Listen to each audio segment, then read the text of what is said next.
And for the final thing today, we have the man, the myth, the legend, all the important stuff, Mr. Donald Trump. Very important, very cool guy. I've heard lots of good things about him, except not really. Another suit to disqualify Trump under the Constitution's insurrection clause is filed in Michigan. So Michigan, another group of people have said that, according to the 14th Amendment, he is not allowed to run as president, which I think will have to be, this will have to be decided by the Supreme Court, and the Supreme Court will side in his favor, in Donald Trump's favor, because they're crooked. The Constitution is important when they deem it to be important, and it is unimportant when they deem it not to be important. The originalists on the Supreme Court are going to make some things up because they will feel like that's what the Constitution says. Doesn't matter what it says. They will feel like the 14th Amendment doesn't apply to Donald Trump. More Trump news. Scott Hall, one of the 18 co-defendants in President Donald Trump in Georgia election interference case, pled guilty. A bail bondsman is the first defendant to plead guilty. So, what's happened here? He got a plea deal. Yeah, this guy, this is the first to flip. This is the first to flip.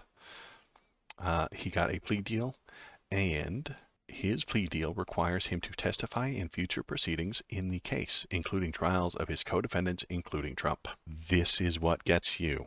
This is why the RICO charge is so important. This guy is going to be on the stand telling us on camera who told him to break the law. And it'll be one of Trump's lawyers. It will be. That's who told him to do his things. This guy did, let's make sure we get the right things here, election interference. He interfered with Georgia's election. Now, did he do that on his own? No. He did that because he was told to. Who told him to? Trump's lawyers. That's what's about to happen. And then we're going to have the lawyers on trial, and then those lawyers are going to be asked, you've been accused of election interference. Why did you do that? Who told you to do it? And they're going to say Donald Trump. And he's got to be found guilty. That is the future I see coming. And that will be great. Because he's a bad guy who has a retribution plan. Hooray! He is not exaggerating, posturing, or just being hyperbolic. Take his threats seriously. In an interview, I think Donald Trump is the most grave threat we will face in our democracy in our lifetime, and potentially American history. I can agree with that. He's threatening Comcast. He'll go after them. Then, when Trump calls the news media the enemy of the people and evokes the Nazis and their attacks on the Lugan press, he is threatening members of the news media with prison and worse if they dare to oppose him. He will go after all the reporters that tell you the truth. He will chase them down and harm them with the full authority of the state. He will go after reporters with the government who tell you truth about him.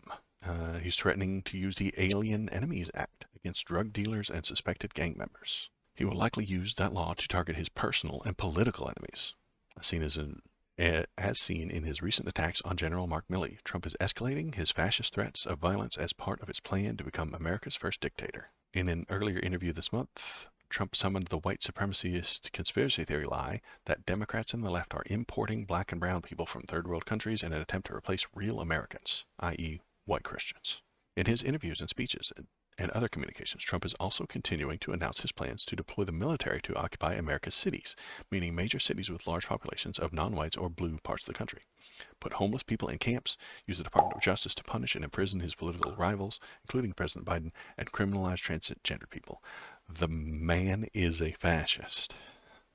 Top to bottom, beginning to end, he will bring pain, horrible terror to our country because our broken system allows him to win with 6 million fewer votes.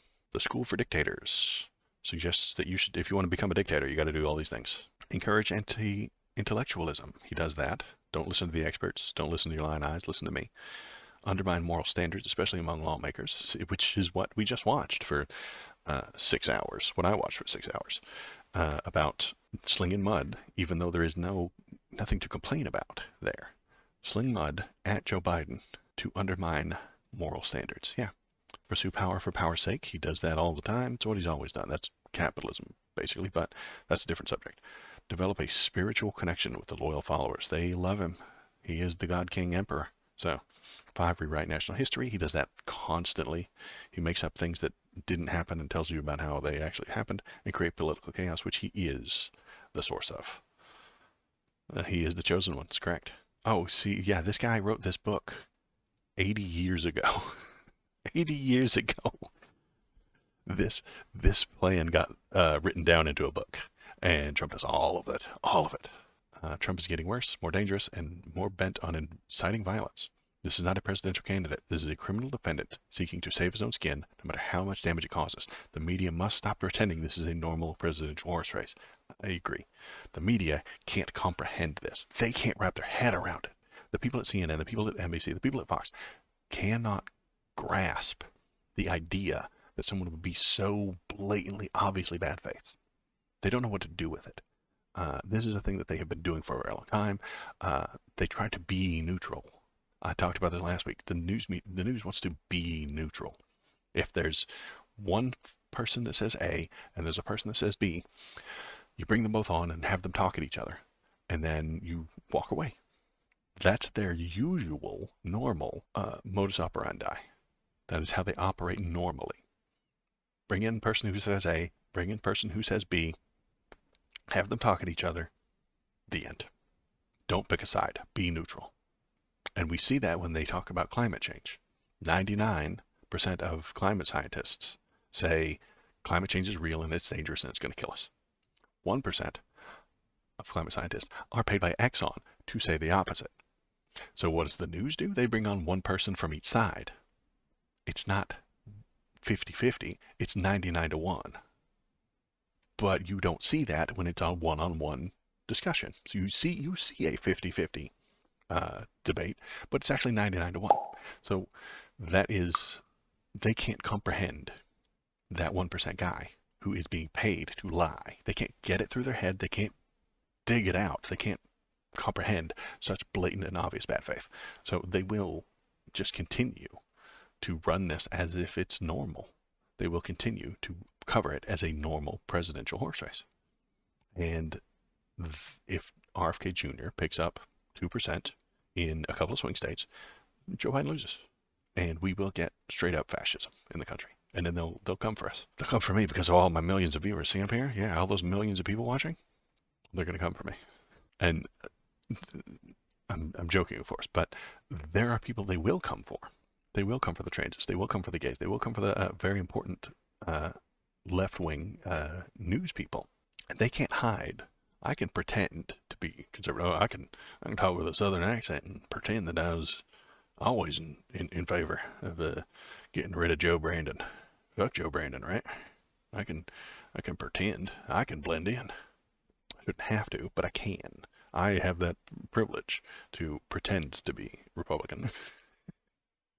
I can pull it off. I've been watching them. I was raised by them. I know where they are, how they live, and how they think. So I could pretend to be one if necessary, and that would keep me alive. But there are people who can't pretend. There are people who can't pass as Republican. Anyway, what am I rambling about? Okay, we got a very good little bit to go out on. So here we go. Your minute of just pure brilliance. We're sending billions of dollars to California for forest fires. Their forests are burning down. And I was with a gentleman, a very top person in Austria. He said, sir, we have more flammable trees than you do on your coast. No. We don't have forest fires. We have land management. They take care of the land. They pick up the dead trees. You know, a tree doesn't burn very easily unless it's dead. Then it gets dry and it burns. The leaves on the ground, they're 5 feet thick over here. They clean the floor. And everybody said, oh, how ridiculous management of a forest. You know, they all said, like, what the hell? But they don't have forest fires in properly run locations. What we have is horrible. And we can actually dampen our forests with water that costs us nothing, that will come pouring down from the north. Wouldn't that be nice? If you had dampened floors, you wouldn't have forest fires. So we'll work on that too. But I couldn't convince this guy, Gavin. to do it because he's an environmental maniac, only for political reasons. You know, he's no dummy. He knows it's wrong. He knows what. Oh, an environmental maniac doesn't want water in the forest. What are you talking about? What madness? What insanity? Water the forests. That's his answer. Water. You know, California has a water shortage. They're always under drought because they don't have enough. And you're suggesting that we water the forests, which are gigantic, millions of square miles, you would like to add water to. I'm not against the idea of adding water to those things. But he says it like it's just easy. Like it would just be one guy sprinkling some around and it would solve all the problems. You're going to have a very large government program to pay for the water because it's expensive. Water doesn't fucking just fall out of the sky. You have to pay for that shit. Then you would have to organize the dispersal of it, and then you can bring it in on trucks. What are you going to do? You're going to bring it in on helicopters? Those trucks need to be driven by a person who has to be paid, and that gasoline has to be paid for, and then the pilots have to be paid, and the pilots have to go back and forth, and that burns fossil fuels, which add to climate change, which makes it warmer.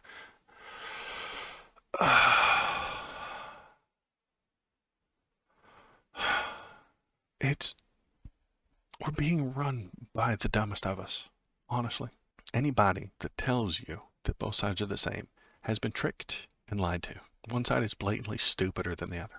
One side is blatantly worse than the other. One side is blatantly more vindictive and violent than the other. They are not the same. There is no same. There is no both sides suck. One side is obviously worse, dumber, meaner, and more hateful.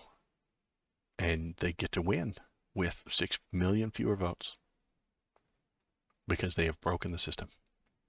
And polite niceties aren't going to fix it. Strongly worded letters from Nancy Pelosi will not fix the problem of Republicans. The only thing we can do is, I don't know, point it out, yell at them, tell them they're all stupid, stop being nice to them online. I don't know what else to do. That guy that we just saw cannot be in charge. He's too stupid. He's too stupid. Oh, hi. Thanks for sticking around to the end of the video.